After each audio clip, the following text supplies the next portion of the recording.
আসসালামু আলাইকুম। সবাই কেমন আছেন? অনেক দিন পর আজকে আমি বড় ভিডিও ছাড়ছি। সবাই বলে বেগুনের নাকি গুণ নেই।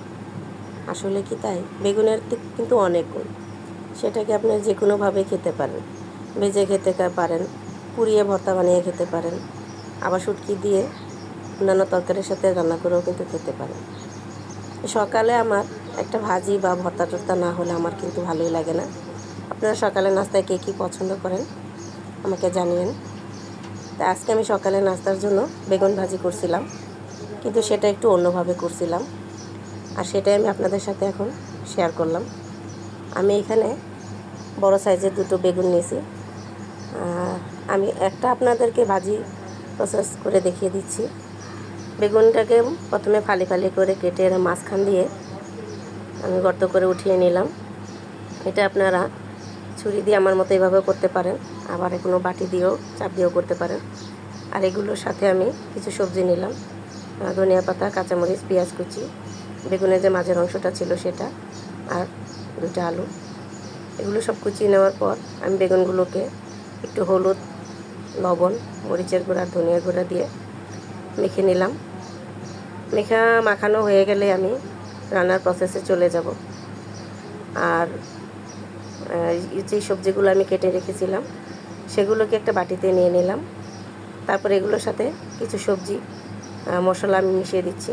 লবণ, গোলমরিচের গুঁড়া, টালা জিরার গুঁড়া, হলুদের গুঁড়া, মরিচের গুঁড়া, ধনিয়ার গুঁড়া।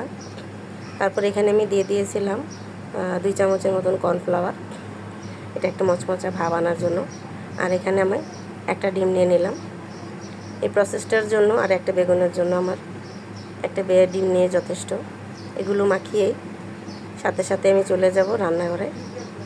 রান্নায় প্রথমে আমি তেলটা দিয়ে দিব। তেলটা হালকা গরম হয়ে গেলে আমি এখন বেগুনটা দিয়ে দিব। আর বেগুনের মাঝে যে আমি গর্তটা করেছিলাম সেখানে সেই মাখানো সবজির পুরটা আমি দিয়ে দিব। একে একে আমি সবগুলো বেগুনের ভিতরেই সেই পুরগুলোকে দিয়ে দিচ্ছি। দেওয়া হয়ে গেলে আমি এগুলোকে ঢাকা দিয়ে দেব। আর এখানে সবজিটা কিন্তু আপনারা আপনাদের পছন্দ মতন যে কোনো সবজি দিতে পারেন।